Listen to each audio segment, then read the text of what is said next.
anybody that questions why we should care about Ukraine. That's a legitimate question for you to ask. The problem is no one is giving you the answer, and I blame Biden for all of that. He should always tell Americans why we're doing what we're doing. The reason we care about Ukraine, and I'll be the first one to say, I don't think we should give any country, friend or foe, cash, because you can't follow it and you can't hold it accountable. I don't think we need to put troops on the ground in Ukraine, and Ukraine doesn't want them because they want to be able to win it themselves.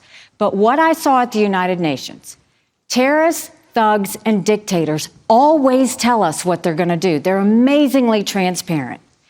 Hamas said they were going to go into Israel. They did. China said they were going to take Hong Kong. It happened.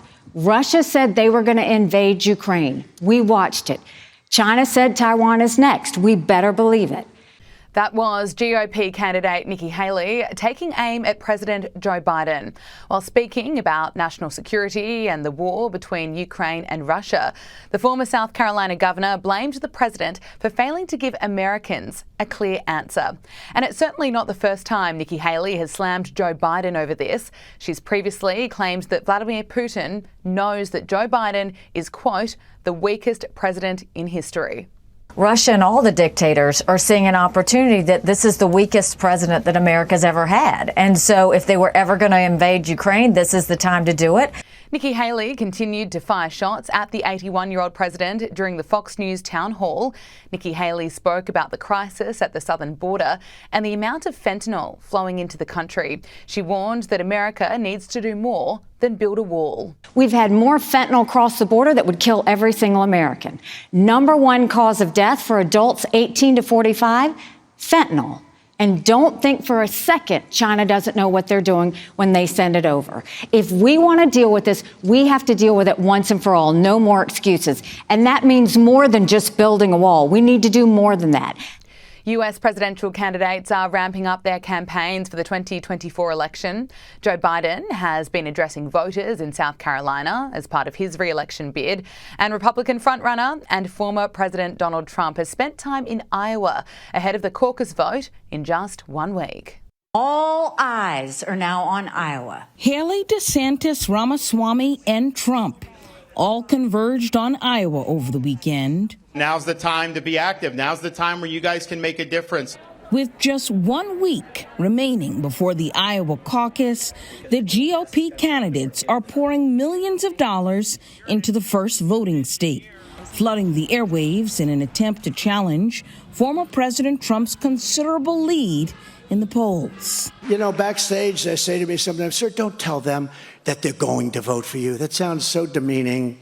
I said, I got them $28 billion for their farmers. Of course they're going to vote. DeSantis and Haley could not avoid speaking about the frontrunner. I think if we're relitigating the past elections, if it's about, Donald Trump or his legal issues or criminal trials or all that stuff, I think it's going to be a really nasty election. I don't think that puts Republicans in a good position to win. He was really good at breaking things.